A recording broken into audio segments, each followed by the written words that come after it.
yes, coaching is really important. And I think one thing to remember is every school has a different approach to teaching and learning, I would say.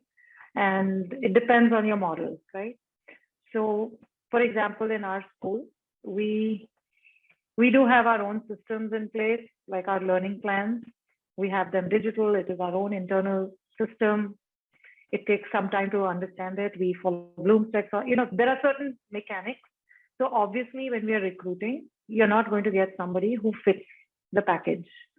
But what we look for in that is somebody who's open to learn new things. So to address the point about open to coaching, this is what we look for. You're right about the culture.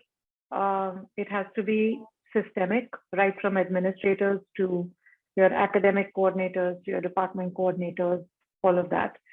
The way to select, I think, is, they demonstrate, right? If any teacher demonstrates proficiency in their learning plan, that they should be designated as a coach. It doesn't matter who they are.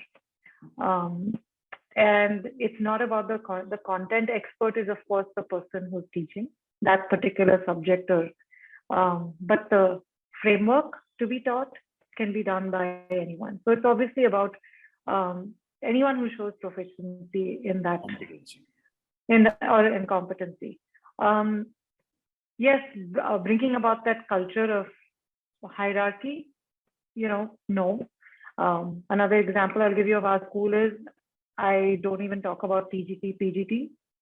It doesn't exist. If you walk into the gates, you are a teacher, you're a guide in the school, whether you're teaching class 1 or whether you're teaching physics in class 12, right? I take those two examples because those are the two that are compared the most. So as aap to bas class 1 padhate ho. No, that's foundational in my opinion. And if you walk into the gates of the school, you are a guide and instructor in the school. So it doesn't matter whether yes, the TGT, PGT is required for the CBSE thing, but that's only in the database, not specified in our day-to-day practice. And I think that's what the NEP is also saying, that the teacher should not be, there should be no hierarchy in the correct in the school. Correct. Right. Correct. The other part about data, I think that is, when you do observations and things, it's really important to collect. And it depends. You can collect in different ways. You can talk about, as you said, classroom management.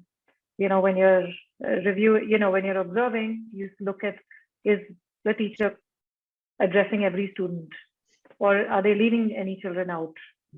And that can only be done with another set of eyes in the classroom. Sometimes as you're teaching in the class, you forget or you miss, and that trust has to be there. Say, I'm your other set of eyes that is just helping you, move in the right direction. Arati, have you ever tried in your school a program where, teachers are coached to teach specific aspects of the syllabus? So have you tried that? For example, ये poem है और ये reading है या ये reading comprehension कराना है, तो उसको कैसे, या maths का कोई topic है, it's a tough topic, उसको कैसे पढ़ाना है? Has there ever been coaching on specific issues? Yes, we have it in our middle school section because we do a lot of cross-curricular connect work in our middle school. That's a primary focus. And the way we do it is, if let's take social studies, for example, we have 2 teachers teaching social studies. If one is really good in Mughal era and one is good in, modern era, they kind of cross-teach and they kind of share that practice. And then they share their lesson plans, and one makes it, the other teaches it, or the other way around. Even in maths, we do it in 9th and 10th, where 2 teachers, one is teaching one section. We have 2 sections, so A and B. They create the learning plans together, or one creates it and the other reviews it, and vice versa, depending on the topic.